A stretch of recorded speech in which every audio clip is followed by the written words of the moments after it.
Hello students, आज हम कक्षा क्लास 4th में 6 लेसन रीड करेंगे। लेसन का नाम है पोंगल। पोंगल बच्चों त्यौहार का नाम है जो कि तमिलनाडु में मनाया जाता है। भारतीय संस्कृति प्राचीनतम संस्कृति होने के साथ साथ एक जीवंत संस्कृति है। इसमें रंग भरने का काम त्यौहार करते हैं। यहाँ हर महीने कोई न कोई त्यौहार मनाया जाता है। त्यौहार जीवन की निरसता दूर कर जीवन में रस घोलती है, जिसे हर्ष और उल्लास का वातावरण बनता है। धान की फसल कटने की खुशी में तमिलनाडु में मनाया जाने वाला पोंगल एक ऐसा ही त्यौहार है। भारत को त्योहारों का देश कहा जाता है। इस देश में शायद ही कोई दिन ऐसा हो जिस दिन कोई पर्व त्यौहार न मनाया जाता हो। पोंगल तमिलनाडु में मनाया जाने वाला एक प्रसिद्ध त्यौहार है जो तई नामक तमिल महीने की पहली तारीख को मनाया जाता है। तमिलनाडु में धान की फसल, धान यानी चावल, धान क्या होती है बच्चों? चावल की फसल समेटने के बाद लोग खुशी प्रकट करने के लिए पोंगल का त्यौहार मनाते हैं। यह दिन जनवरी के मध्य में आता है, यानी जनवरी महीने के बीच में आता है। पोंगल उत्तरायण के आरंभ का सूचक है। उत्तरायण का अर्थ है सूर्य का उत्तर दिशा में गमन। पोंगल के पहले और बाद वाले दिन का भी पोंगल जितना ही महत्व है। पोंगल के पहले वाले दिन को बोगी कहते हैं। इस दिन लोग घर की सफाई करते हैं, पुरानी और बेकार चीज़ों को फेंकते हैं या जला देते हैं। पोंगल से पहले सारी रात लोग बेकार चीज़ों की होली जलाते हैं। चीज़ों को जलाते हुए लड़के छोटे छोटे ढोल पीटते रहते हैं। इस ढोल को तमिल में बोगी कोटू कहते हैं। ये ढोल इसी दिन के लिए बनाए जाते हैं। सांझ को जब घर में सफ़ेदी हो चुकी होती है, सफ़ेदी या रंग रोगन या घर की पुताई करना, तब फर्श को रगड़ कर धोया पोंछा जाता है। चावल के आटे से फर्श पर कुछ आकृतियाँ बनाई जाती हैं जिन्हें कोलम कहते हैं। कोलम नई फसल के चावल से बनते हैं, इसलिए इसका विशेष महत्व है। कोलम के सुर्ख आटे को पानी में घोलकर उससे प्रत्येक कमरे के भीतर दीवारों के साथ साथ पट्टियाँ बनाई जाती है। सुर्ख क्या होता है बच्चों? लाल। पोंगल के लिए एक विशेष बर्तन खरीदा जाता है। उसमें दूध, नई फसल के चावल, गुड़ और मसाले डालकर सूर्य देवता के लिए शर्करई का भोग तैयार किया जाता है। भोग क्या होता है बच्चों? जो हम भगवान को लगाते हैं, भगवान को अर्पित करते हैं।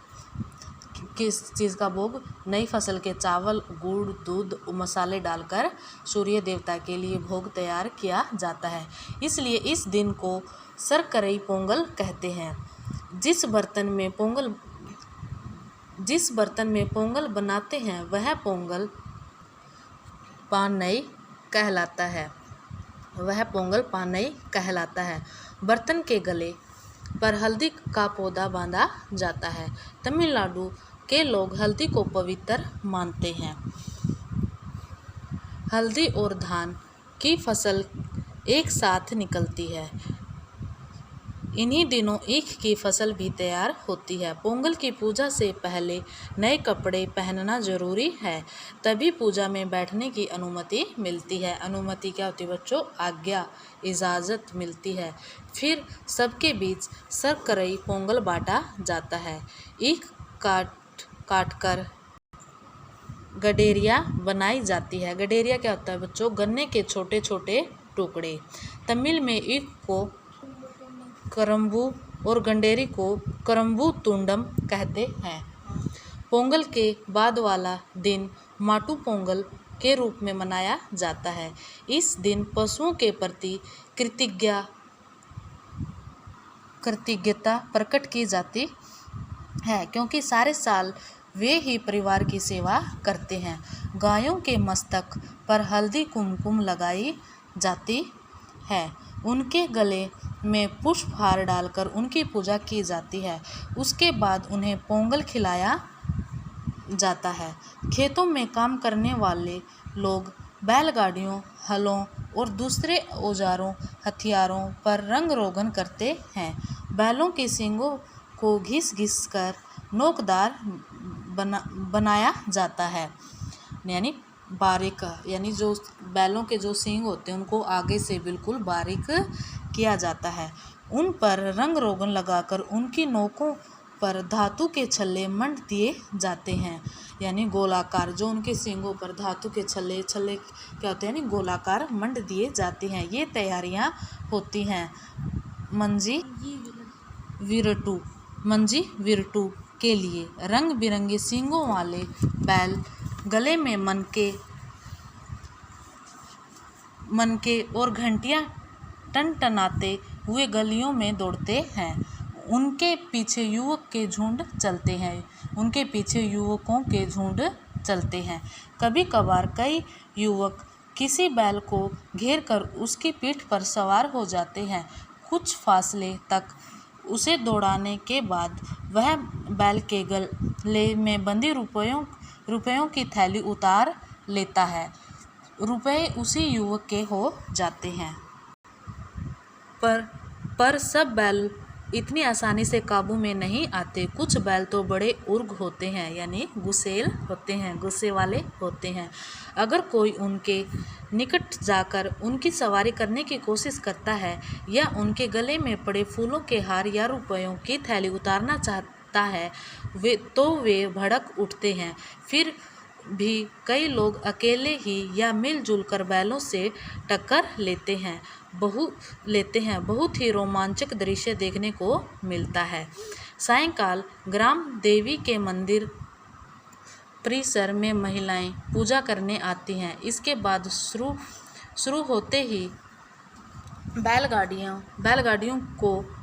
बैलगाड़ियों की मनोरंजक दौड़, जिसमें सभी आयु वर्ग के लोग उत्साहपूर्वक शामिल होते हैं।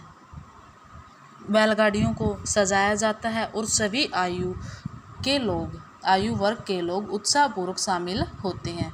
तो बच्चों, ये था हमारा लेसन पोंगल, जो कि हमने कंप्लीट रीड कर लिया है। Thank you.